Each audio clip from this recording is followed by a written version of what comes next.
बिहार की धरती पर कोई मारिच और सुबह फिर से सिर न उठाना पड़े, उठा सके। लेकिन जब मैं उस दिन आ रहा था तो कोई बारिश शुरू हो गई थी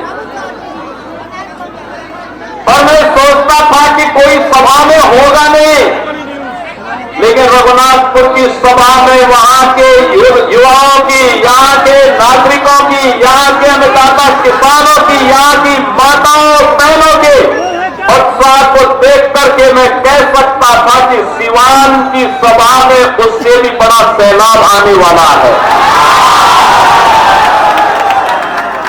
और मुझे विश्वास था। और मैं जब लखनऊ से आज प्रातः चला तो लोगों ने कहा कि सिवान में लोग नहीं आएंगे। मैंने कहा देखो, मेरे आने के पहले 50,000 की भीड़ वहां पहुंच चुकी होगी, इसकी चिंता मत करो, वह बिहार है।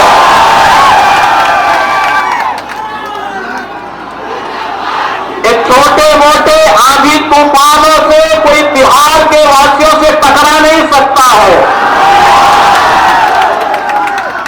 बिहार का नौजवान देश और दुनिया के अंदर जहां कहीं गया है, उसकी बुद्धि, उसकी मेधा का लोहा सबने माना है।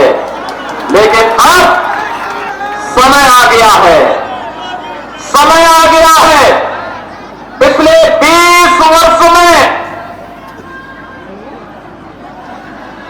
नीतीश बाबू के नेतृत्व में सुशासन की जो नींव मजबूत हुई है, उस पर बिहार की मेधा, बिहार की बुद्धि के बल पर एक सुदृढ़ भवन का निर्माण करना है जो विकसित बिहार के निर्माण में योगदान दे सके।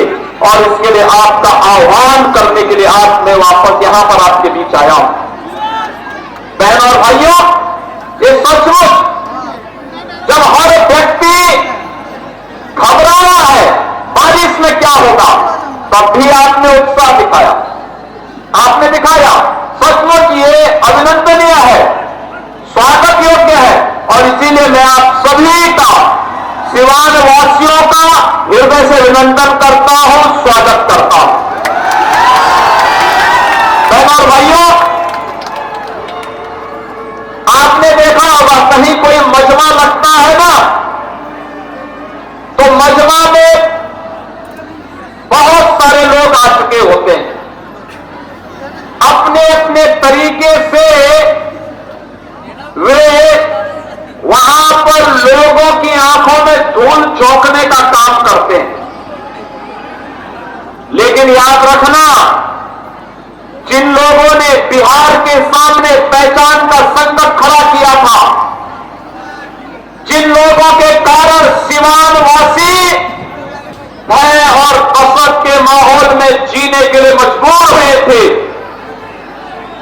उन लोगों को दोबारा बिहार में वापस आने नहीं देना है, किसी भी हालत में नहीं आने देना है। ये लड़ाई केवल सत्ता प्राप्त करने की लड़ाई नहीं, बिहार की अस्मिता की लड़ाई है। बिहार के आन बान और शान को, बिहार के गौरवशाली परंपरा को पुनर्प्रतिष्ठा प्रदान करने की लड़ाई है। और बिहार को फिर से उस स्वर्ण युग की ओर लेके जाने की लड़ाई है, जिस बिहार में केवल बिहार को ही नहीं, भारत को स्वर्ण युग की ओर ले जाने का काम कराया था। उस युग का स्मरण कराता हुआ पूरा भारत गौरव की अनुभूति करता है।